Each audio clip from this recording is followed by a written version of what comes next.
आज स्थायी समितीची सभा होती. त्याच्यामध्ये विविध विषय होते. त्याच्यामध्ये आर्थिक विषयाच्या संदर्भामध्ये अहवाल घेण्यात आला.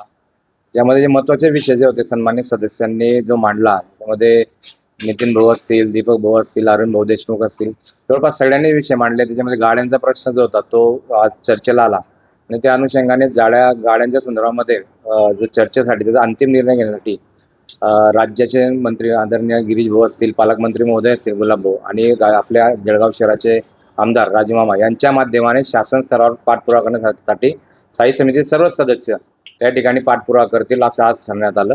कारण जळगाव शहराचा एक आत्मा म्हणून तो गाड्या आणि गाड्याधारकांचा जो भाड्यांचा जो विषय प्रलंबित आहे त्या संदर्भामध्ये आत्ता वेळ अशी आली की त्याला अंतिम स्वरूप देण्याची वेळ आली, जेणेकरून नागरिकांचे रोज समस्यांच्या बाबतीत निवेदनं प्राप्त होतात, मोर्चे प्राप्त होतात आणि एक मोठा विषय तो आपला मार्गी जर लागला तर जळगाव शहराच्या रस्त्यांचा असेल, मूलभूत सुविधांचा विषय तो मार्गी लागण्याचा पूर्ण संभव आहे. सत्ताधारी आणि विरोधक यांच्यामध्ये या ठिकाणी गाड्यांच्या मुद्द्यावरून आरोप प्रत्यारोप झालेले आहे.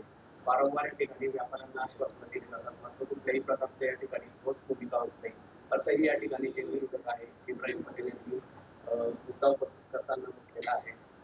मात्र या ठिकाणी आपली काय भूमिका असणार आहे या संदर्भात? नाही, याच्यामध्ये सत्ताधारी असो विरोधक असो जळगाव शहराच्या विकासासाठी सर्वांनी एकत्र येणं गरजेचं आहे.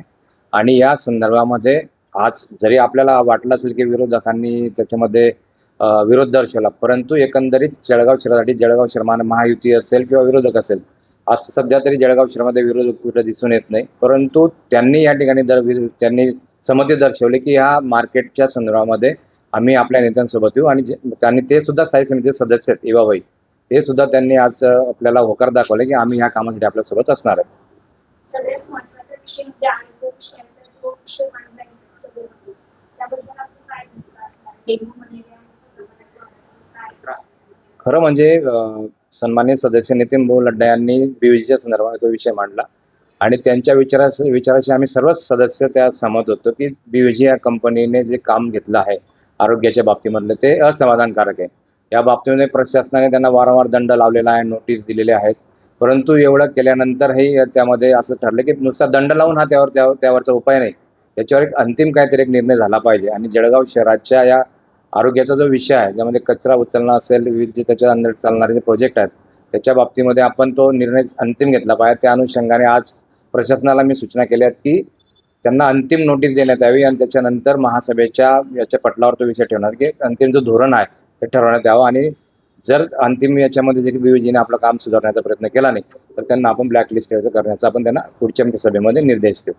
समितीमध्ये आपण सांगितलेले नगरसेवकांचे कामं होते, आपण एकत्र 100% या माध्यमाने काय झालं की मागच्या वेळेस मी नगर रचना विभागाला कमीत कमी 7 ते 8 पत्र दिलेले आहेत आणि आमचा अपेक्षा असे की नगर रचनेकडे नागरिक विविध माध्यमाने त्या ठिकाणी पैसे भरत असतात आणि तो निधी जळगाव शहराच्या विकासासाठी कुठे वापरता येईल. कारण प्रत्येक नगरसेवकाची भूमिका अशी की जळगाव शहरामध्ये विविध विकास कामं झाले, म्हणजे त्यात रस्ते असतील, गटारी असतील, ओपन स्पेस असतील, तर प्रत्येक नगरसेवकाची भूमिका ती योग्य आहे जळगाव शहरासाठी.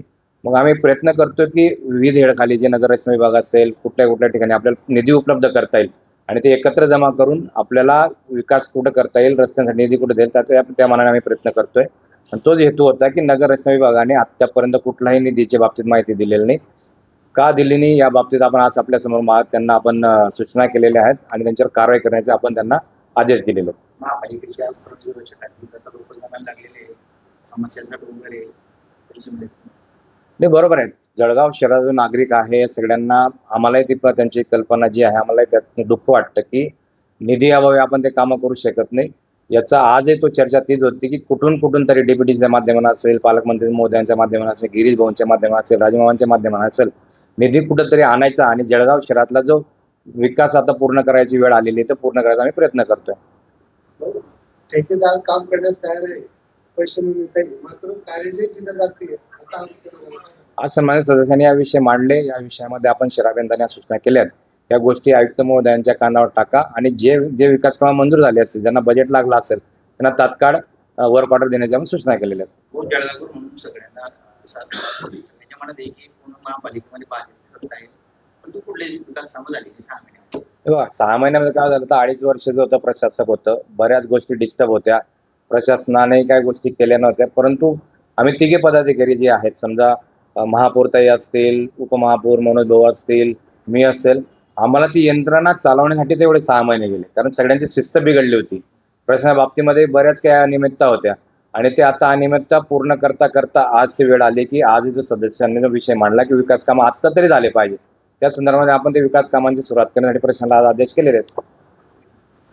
डॉक्टर साहेब एक विषय असा आहे की 10 दिवसापासून जो मोकाट पिंडाचा परिवर्तन विषय आहे या ठिकाणी 10 दिवसापासून जो मोठी या ठिकाणी थांबवण्यात आली आहे ते आदेश देखील या ठिकाणी कंत्राटदार याला देण्यात आले तर अद्यापही त्यांनी या संदर्भात कुठे पाऊल आपण पहिल्या दिवसापासून जेव्हापासून आम्ही सन्माननीय सदस्यांनी नगरसेवक म्हणून चार्ज घेतला तेव्हा पहिल्या दिवसापासून आम्ही प्रत्येक सन्माननीय सदस्य हा महासभेमध्ये ह्या कुत्र्यांच्या बाबतीमध्ये प्रश्न उपस्थित करतोय. मागील काळात काय काय झाले या बाबतीत आपणही त्या परिचित आहात. परंतु आता कुत्र्यांचा जो प्रश्न आहे त्यांनी जो अनियमितता केली होती त्या उत्कर्ष ग्लोबल फाउंडेशनने, त्या कंपनीने जी अनियमितता केली होती त्याच्यामध्ये बऱ्याच नागरिकांना त्रासही झाला, काही बालकांना त्यांना मृत्यूही आला. या संदर्भामध्ये आता उद्याच्या महासभेमध्ये प्रशासनाने एक ठराव दिला की याचा जो मक्ता रद्द करण्यात यावा आणि नवीन कंपनीला मक्ता देण्यासंदर्भात उद्याच्या महासभेमध्ये धोरण ठरेल आणि त्याच्यानंतर कारवाई होईल.